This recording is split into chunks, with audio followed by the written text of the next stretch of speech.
Bueno, buenas tardes a todos. Muchas gracias, Alfonso, Joaquín. Por supuesto, enhorabuena por reeditar este evento y, como no, muchas gracias a Litel y a Juan Carlos por vuestra amable invitación. Bueno, hablábamos sobre pacientes a nivel quirúrgico, pero estamos hablando ahora de pseudofaquia expresamente. Sabemos todos que el objetivo de la multifocalidad cuando operamos un paciente cristalino, bien catarata o cristalino transparente, es intentar que el paciente se libere de llevar gafas, pero siempre minimizando los efectos secundarios, como ya sabemos, disfotosia positiva de Glare y halos, y que sean tolerantes al TIL, a una descentración y, por supuesto, dependiente de una aberración esférica que ya se ha tratado sobradamente en las charlas anteriores. ¿Y cuál sería lo principal? Bueno, pues llegar a un confort visual, que no haya prácticamente ningún tipo de gap, ningún tipo de inversión de fase en toda la distancia, tanto la cercana, intermedia como la lejana. Los factores en la selección, el objetivo final, bueno, pues es principalmente un buen centrado de la lente y por tanto va a tener que ver el ángulo alfa, el ángulo kappa, especialmente el alfa, el tamaño de la pupila y especialmente la dinámica de la pupila, tener una visión confortable y funcional en todas las distancias y por tanto tendremos que tener en cuenta las demandas visuales del paciente, no todos son iguales, la selección de esa lente de alta tecnología y por supuesto evaluar la calidad óptica ocular.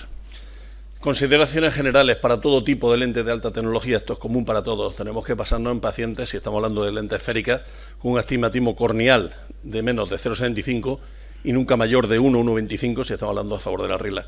Una regularidad del astigmatismo, una ausencia de aberraciones, por supuesto, de alto orden, considerar los tamaños de los ángulos alfa y kappa, alteraciones de transparencia corneal, intervenciones refractivas previas en córnea, integridad, obviamente, de la mácula y, por supuesto, la evaluación del ojo seco para evitar las complicaciones preoperatorias.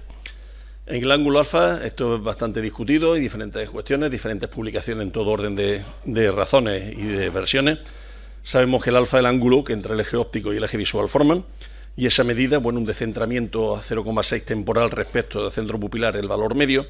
Si consideramos, y una decisión al menos personal para la implantación de la lente, valores de ángulo alfa a la menor de 3, pues obviamente podemos ir con cierta confianza. Si está entre 3 y 5 hay que valorar más parámetros con tratamiento de aberrometría exhaustivo, y si es mayor de 5, en mi caso no lo considero oportuno plantear este tipo de lente. Ojo, habría que hablar de dónde venimos en función de aberrometría previa y del diseño de la lente. No todas no se inciden igualmente después de la cirugía. El ángulo kappa, que bien sabemos, bueno, en muchos aparatos se habla como cuerda mu, nos está hablando del ángulo entre el eje pupilar y el eje visual, paciente más frecuente, importante no solamente en cirugía, como bien sabía, ablacional de refractiva con láser a cirugía con lente. Es importante tener en cuenta que un ángulo de capa pequeño va a hacer que la luz vaya hacia la fóvea y atravesando la parte central de la lente, y en cambio cuando hablamos de un capa grande puede pasar cerca del borde del anillo y va a hacer que, bueno, que los fenómenos fóticos, las famosas disfotosias, sean más acuciadas. Por tanto, creemos que por encima de 0,4 mayor riesgo de disfotosia negativa, aunque como va a valorar posteriormente, ya vemos en la literatura, el ángulo capa está demostrado que desciende después de la cirugía de pseudofaquia. Pupila grande, ya se ha hablado un poquito del tema. Los pacientes con una pupila grande, generalmente con mayor de 5 y además con una dinámica mala, tenemos un mayor riesgo de que surjan efectos fóticos con deslumbramiento o halo. Según publicaciones, valores de diámetro superior a 5,18 tienden a tener más dificultad para leer en condiciones mesópicas, sobre todo viendo el diseño por lo general de las lentes difractivas trifocales y teniendo más posibilidad de sentirse insatisfecho con su resultado visual. Por otra parte, tenemos publicaciones hablando de pupilas pequeñas, hablan de que en condiciones fotópicas puede ser la primera causa precisamente una disfotosia negativa, y en banco de modulación demuestra Artigas y colaboradores que la MTF disminuye si la pupila es menor de 3,5.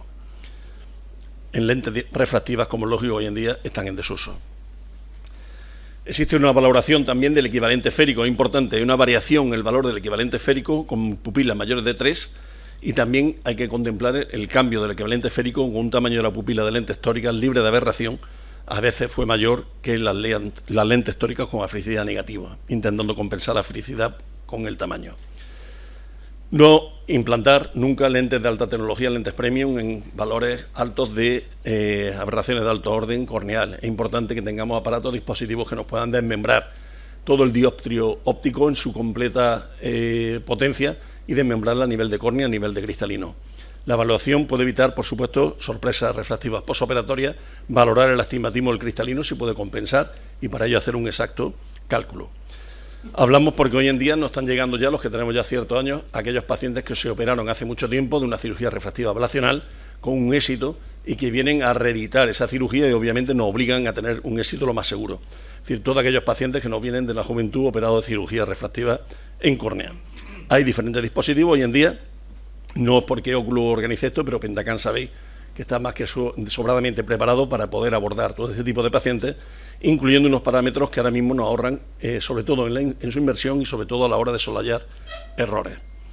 La evaluación de la película lagrimal, como comentábamos antes, es importantísimo para evitar que tengamos problemas. Nos encontramos pacientes que ven la unidad después de la cirugía y en cambio están descontentos. Y todo el problema no lo hemos tenido en quirófano, sino, como decía antes, preoperatoriamente, por no haber hecho un examen exhaustivo de su película lagrimal y estabilidad de la lágrima. Igualmente, con queratógrafos podemos mantener la evaluación de la glándula de meiomio y cómo nos van a responder. Hay pacientes que previamente podremos hacer un estudio, podemos hacer un tratamiento y que sean susceptibles por una exitosa cirugía y otros que tendremos que desdeñar la cirugía. Tan importante aquellos pacientes que echamos para atrás como aquellos que metemos en quirófano. Y por último, la selección de la lente, y quisiera centrarme en Pentacam. La selección de la lente de alta tecnología es importante, evaluar que no haya un astigmatismo, por supuesto, irregular en córnea, valorar las aberraciones de alto orden, si son menos de 0,3, eso viene muy fácil y desmembrado en todos los displays que nos ofrece Pentacam, será adecuado para lente multifocal. Descartar que obviamente el astigmatismo no sea irregular, si no es irregular podremos plantearnos cirugías con arcuatas con femtosegundo, cirugía limbares o bien una lente tórica. Por supuesto, la aberración corneal esférica, y con eso jugaremos, como bien ha dicho Luis previamente, si queremos ganar cantidad o queremos ganar calidad de visión en función de la aberración que no encontramos previamente en la cirugía y, por tanto, elegir la lente asférica o esférica en función de lo que nosotros queramos buscar. Como hemos dicho, el astigmatismo tendremos que sea coincidente el astigmatismo corneal con la zona central para poder hacer un tratamiento normal y valorar que también sabemos a la hora de cuando estamos hablando de lentes de alta tecnología que bueno, hay un perfil psicológico del paciente que nos va a responder. Sabemos, ya lo ha comentado antes Joaquín, un caso próximo a todos nosotros que se ha abierto en debate en el foro mismo de Facolche, en la cual no todos los pacientes van a responder igual. Tenéis todo en vuestra casuística, pacientes que con 0,7 te dan besos y gente que con unidad pues vienen casi con la cara de perro bastante peligroso. Un minuto. No, me sobra, era para compensar los de Fede. Tenemos también para seleccionar las lentes, aquí tenemos cuestionario de todo tipo, aquí incluido el de mi amigo Joaquín, para que obviamente antes hay que echar en las lentes multifocales, bueno ya termino, sí, en las lentes multifocales hay que esperar mucho tiempo, hablar bastante antes de la cirugía, probablemente el tiempo que desarrollemos en quirófano debe ser 10 veces menor que el que hagamos previamente en estudios exhaustivos. Con bibliografía recomendada y siguiendo las órdenes de aquí del jefe, aquí la tenéis. Muchas gracias, buenas tardes.